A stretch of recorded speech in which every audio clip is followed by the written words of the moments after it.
सभी को प्रणाम। हम समय समय पर आपको रोचक और उपयोगी जानकारी देते रहते हैं।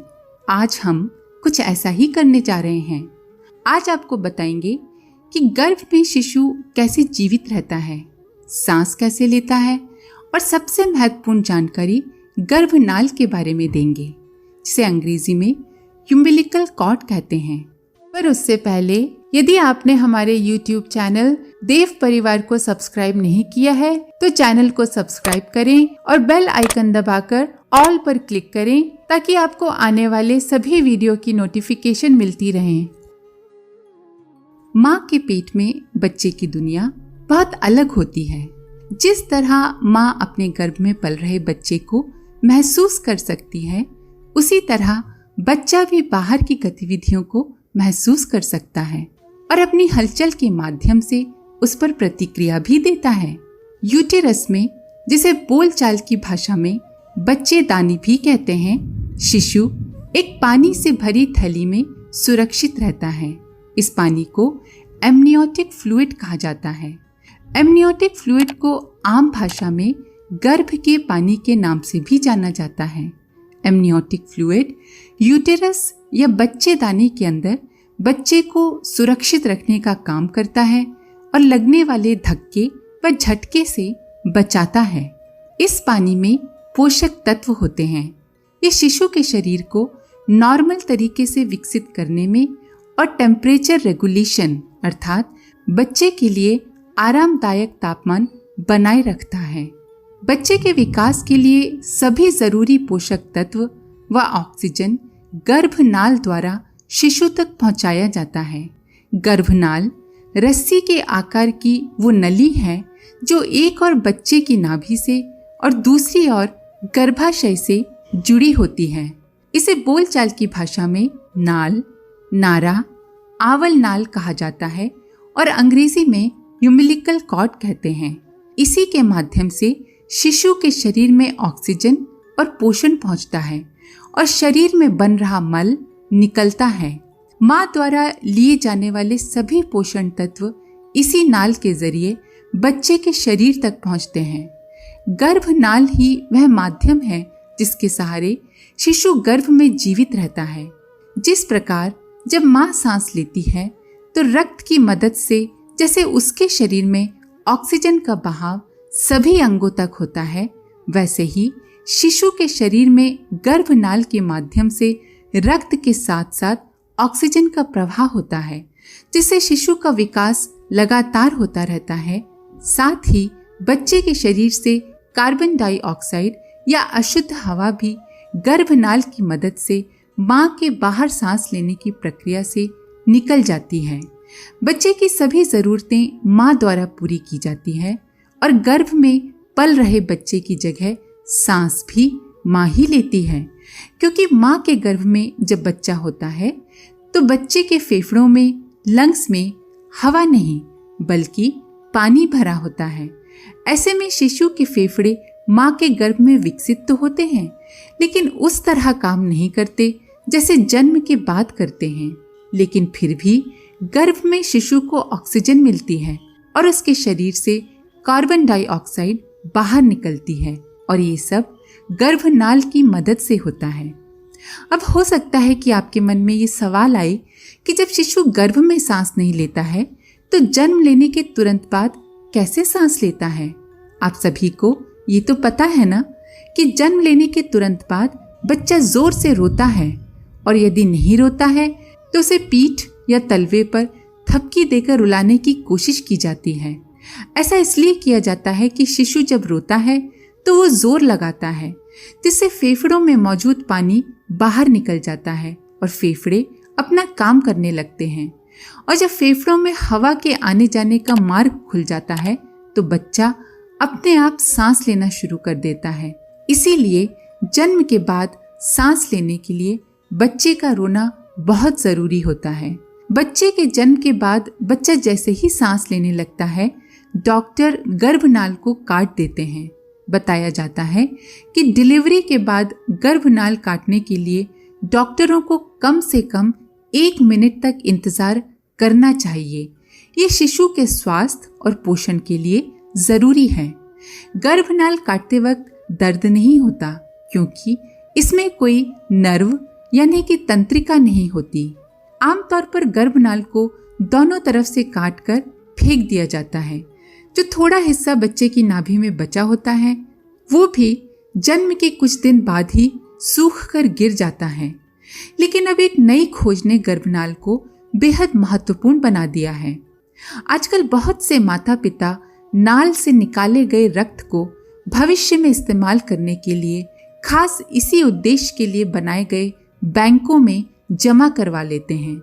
इस बैंक को कॉर्ड ब्लड या गर्भनाल स्टेम कोशिका बैंकिंग कहा जाता है। हमारे देश में दिल्ली, मुंबई और बेंगलोर जैसे बड़े बड़े शहरों में गर्भनाल को सुरक्षित रखने वाले अनेक बैंक हैं। इन बैंकों में गर्भनाल में मौजूद स्टेम कोशिकाओं को वर्षों तक संरक्षित रखा जाता है। ऐसा क्यों किया जा रहा है, आइए समझते हैं। जन्म के बाद शिशु की गर्भनाल और अपरा यानी कि प्लेसेंटा में बचे खून को गर्भनाल रक्त या कॉर्ड ब्लड कहा जाता है। कॉर्ड मतलब रस्सी और ब्लड अर्थात रक्त, खून, नाल से निकाला गया खून। गर्भनाल रक्त स्टेम सेल्स का समृद्ध स्रोत होता है। अब आप पूछेंगे स्टेम सेल क्या होता है? स्टेम कोशिका या मूल कोशिका, जिसे अंग्रेजी में स्टेम सेल कहते हैं, ये ऐसी कोशिकाएं होती हैं जिनमें शरीर के किसी भी अंग को विकसित करने की क्षमता होती है। साथ ही ये शरीर की दूसरी कोशिका के रूप में खुद को ढाल सकती हैं। वैज्ञानिकों के अनुसार इन कोशिकाओं को शरीर की किसी भी कोशिका की मरम्मत के लिए प्रयोग किया जा सकता है। जैसे कि यदि किसी के हृदय की कोशिकाएं खराब हो गई हों तो उसकी मरम्मत स्टेम कोशिका द्वारा की जा सकती है। इसी प्रकार यदि आंख की कॉर्निया की कोशिकाएं खराब हो जाएं तो उन्हें भी स्टेम कोशिकाओं द्वारा विकसित कर प्रत्यारोपित किया जा सकता है। स्टेम कोशिकाओं को जीवन रक्षक कोशिकाएं भी कह सकते हैं क्योंकि इन कोशिकाओं में मानव शरीर की 200 से अधिक कोशिकाओं को विकसित करने की क्षमता होती है। स्टेम कोशिकाओं की सबसे बड़ी खासियत ये है कि इनमें जीवन भर विभाजन की क्षमता होती है, जिसकी वजह से ये नष्ट हो चुकी या क्षतिग्रस्त हो चुकी कोशिकाओं की जगह ले सकती हैं और वहां नई कोशिकाएं तैयार कर सकती हैं। स्टेम सेल शरीर की मूल कोशिका है, इसीलिए पहला स्टेम सेल भ्रूण में यानी कि एम्ब्रियो में बनता है। वैसे तो मानव शरीर के हर हिस्से में कुछ स्टेम सेल होते हैं, मगर इनमें से अधिकांश में इतना भरपूर स्रोत नहीं होता कि उन्हें उपचार और चिकित्सकीय उद्देश्य के लिए इस्तेमाल किया जा सके। शरीर में दूसरी जगह से लिए गए स्टेम सेल्स की तुलना में कॉर्ड ब्लड में मौजूद स्टेम सेल्स अपरिपक्व होते हैं, इमैच्योर होते हैं और उन्हें बाहरी कोशिकाओं पर या दूसरी कोशिकाओं पर हमला करना नहीं आता है। किसी भी थेरेपी या उपचार जिसमें ट्रांसप्लांट या प्रत्यारोपण शामिल होता है, उसमें ये जोखिम रहता है कि शरीर ट्रांसप्लांट की गई कोशिकाओं को न अपनाए, रिजेक्ट कर दे या उनके प्रति विपरीत प्रतिक्रिया कर दे। जिन मरीजों को स्टेम सेल्स ट्रांसप्लांट की जरूरत होती है, उनके लिए कॉर्ड ब्लड से मिली स्टेम सेल्स मेल कर पाना आसान होता है। ऐसा इसलिए होता है क्योंकि ट्रांसप्लांट के लिए कॉर्ड ब्लड स्टेम सेल्स के खारिज होने की संभावना, रिजेक्ट होने की संभावना काफी कम होती है। अब तक अस्थि मज्जा यानी कि बोन मैरो से सेल या कोशिकाएं लेकर इलाज किया जाता था, पर डॉक्टर भी अब जहां संभव है गर्भनाल से निकली कोशिकाओं को ही प्राथमिकता देने लगे हैं। गर्भनाल में मौजूद स्टेम सेल्स का इस्तेमाल विभिन्न देशों में 80 से अधिक अलग अलग बीमारियों के उपचार में सफलतापूर्वक किया गया है। इन बीमारियों में कैंसर, रक्त विकार और रोग प्रतिरोधक क्षमता की कमी आदि है। डॉक्टरों के अनुसार स्टेम सेल कोशिकाओं से खून संबंधित बीमारियों का कारगर इलाज किया जा रहा है। थैलेसीमिया जैसी खतरनाक बीमारी में तो ये काफी फायदेमंद है। अन्य बीमारियों में इसके उपयोग पर रिसर्च जारी है। कई रिसर्चों से पता चला है कि गर्भनाल सहेजने से बच्चे की आनुवांशिक बीमारियों, जेनेटिक डिजीज या फिर किसी भी मेडिकल केस हिस्ट्री को समझने में मदद मिलती है और इसका सटीक इलाज भी मिल पाता है। गर्भनाल को सुरक्षित रखने का बड़ा लाभ ये भी है कि बच्चे के साथ ही गंभीर रूप से बीमार परिवार के दूसरे सदस्यों का भी उपचार किया जा सकता है। गर्भनाल रक्त को शिशु के जन्म के तुरंत बाद इकट्ठा किया जाता है। जैसे ही रक्त बाहर आता है, उसे एक विशेष कीटाणु मुक्त ब्लड बैग में एकत्रित किया जाता है। इस बैग को कलेक्शन किट कहा जाता है। कलेक्शन किट का इंतजाम आपके चुने हुए कॉर्ड ब्लड बैंक द्वारा पहले से करना होगा। करीब 60 ml से लेके 150 मिलीलीटर तक गर्भनाल रक्त इकट्ठा किया जाता है। इस पूरी प्रक्रिया में 10 मिनट से भी कम का समय लगता है। इस प्रक्रिया में शिशु को या आपको कोई दर्द नहीं होता। ये प्रक्रिया बिल्कुल सुरक्षित होती है और शिशु के जन्म की प्रक्रिया पर भी इसका कोई प्रभाव नहीं होता। रक्त को बैग में सील कर लेने के बाद इसे कॉर्ड ब्लड बैंक भेजा जाता है, जहां इसकी जांच की जाती है, सफाई की जाती है। यदि इसे सुरक्षित इस्तेमाल के लायक समझा जाता है तो इसे क्रायो प्रिजर्व किया जाता है, जिसका मतलब है कि इसे बहुत ही कम तापमान पर रखा जाता है। -196 डिग्री सेंटीग्रेड के तापमान पर इसे तरल नाइट्रोजन की मदद से लगभग 600 साल तक सुरक्षित रखा जा सकता है। यदि आपके बच्चे को कभी स्टेम सेल ट्रांसप्लांट की जरूरत हुई तो ये रक्त उसके लिए एकदम उचित होगा। इस बात की भी काफी संभावना होती है कि ब्लड स्टेम सेल्स बच्चे के भाई बहन या परिवार के अन्य सदस्यों के काम आ जाएं। कॉर्ड ब्लड बैंकिंग के लिए 2 मुख्य विकल्प होते हैं। पहला, आप अपने शिशु का कॉर्ड ब्लड सार्वजनिक कॉर्ड ब्लड बैंक में दान कर सकती हैं, जिसे कोई भी जरूरतमंद इस्तेमाल कर सकता है। दूसरा, आप किसी प्राइवेट कॉर्ड ब्लड बैंक में फीस देकर अपने शिशु का गर्भनाल रक्त जमा करवा सकती हैं, ताकि आगे ये आपके शिशु या परिवार के अन्य सदस्यों के काम आ सके। अगर आप प्राइवेट कॉर्ड ब्लड बैंक में शिशु का कॉर्ड ब्लड स्टोर करवाना चाह रही हैं, तो आपको इसके फायदे, नुकसान और खर्चे पर विचार करना होगा। कॉर्ड ब्लड बैंकिंग एक बड़ा निवेश है। हालांकि इसे किफायती बनाने के लिए बहुत सी प्राइवेट कंपनियां भुगतान की विभिन्न योजनाएं पेश करती हैं। इसका 75 से 85 हजार रुपए या कई जगह 1 लाख रुपए तक लगता है। बेहतर है आप अपनी दूसरी तिमाही यानी कि सेकेंड ट्राइमेस्टर में ही इस बारे में जानकारी इकट्ठी करना शुरू कर दें। इससे आपको अलग अलग कॉर्ड ब्लड बैंक के विकल्पों पर विचार करने का पर्याप्त समय मिल जाएगा और आप अपने परिवार के हिसाब से उचित निर्णय ले सकेंगी। देश के कई बड़े शहरों में ऐसे बैंकों की सुविधा है जहां गर्भनाल की कोशिकाओं को संरक्षित किया जाता है। इसके लिए बच्चे के जन्म से पहले ही आप बुकिंग करवा सकते हैं। कुछ परिस्थितियों में कॉर्ड ब्लड एकत्रित करना सुरक्षित या लाभकारी नहीं होता।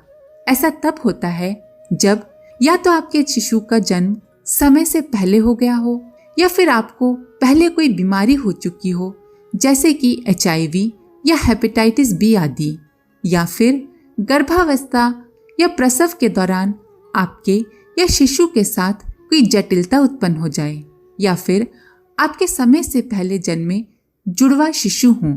एक प्रश्न और उठता है, क्या केवल अपने स्टेम सेल से उपचार करवाना सबसे बेहतर होता है? तो ऐसा जरूरी नहीं है। ये उस व्यक्ति की जिसका इलाज किया जा रहा है, उसकी बीमारी पर और उसके स्वास्थ्य की स्थिति पर निर्भर करता है। जब डॉक्टर स्टेम सेल्स का इस्तेमाल करते हैं ताकि शरीर अपने आप ठीक होने में मदद करे, तो ऐसे में मरीज की अपनी सेल्स ही सबसे बेहतर रहती हैं। मगर कुछ जन्मजात रोगों या बीमारियों का इलाज बच्चे की अपनी स्टेम सेल से नहीं हो सकता। ऐसा इसलिए क्योंकि वह स्वास्थ्य समस्या शिशु की संग्रहित की गई स्टेम सेल्स में भी मौजूद हो सकती है। इसलिए किसी दानकर्ता की कोशिकाओं के मिलान की जरूरत होगी। उदाहरण के तौर पर यदि कोई आनुवांशिक रक्त विकार है तो ट्रांसप्लांट के लिए कोशिकाएं किसी और दानकर्ता की होनी चाहिए, मरीज की नहीं। ऐसा इसलिए क्योंकि मरीज की स्टेम सेल्स में शायद वही दोष हो जिसकी वजह से रोग हुआ है। ऐसे में खुद की सेल से ट्रांसप्लांट का मतलब है कि आप उस रोग को फिर से मरीज के शरीर में भेज रहे हैं। शोधकर्ता इस समस्या का हल ढूंढने के प्रयास में लगे हुए हैं। कॉर्ड ब्लड के इस्तेमाल के नए तरीकों के बारे में विश्व भर में अध्ययन जारी है। ये उम्मीद की जा रही है कि किसी दिन कॉर्ड ब्लड स्टेम सेल्स का इस्तेमाल अनेक असाध्य मानी जाने वाली बीमारियों में काम आएगा। आशा है आपको ये जानकारी पसंद आई होगी। हमारा उद्देश्य आपको सिर्फ बेसिक जानकारी देना है। इसके फायदे और नुकसान के बारे में बेहतर होगा किसी डॉक्टर या विशेषज्ञ से उचित मार्गदर्शन प्राप्त करें। आप सभी का धन्यवाद। हमारे YouTube चैनल को सब्सक्राइब करें और बेल आइकन को दबाकर ऑल पर क्लिक करें ताकि आने वाले सभी वीडियोस की नोटिफिकेशन आपको मिलती रहे।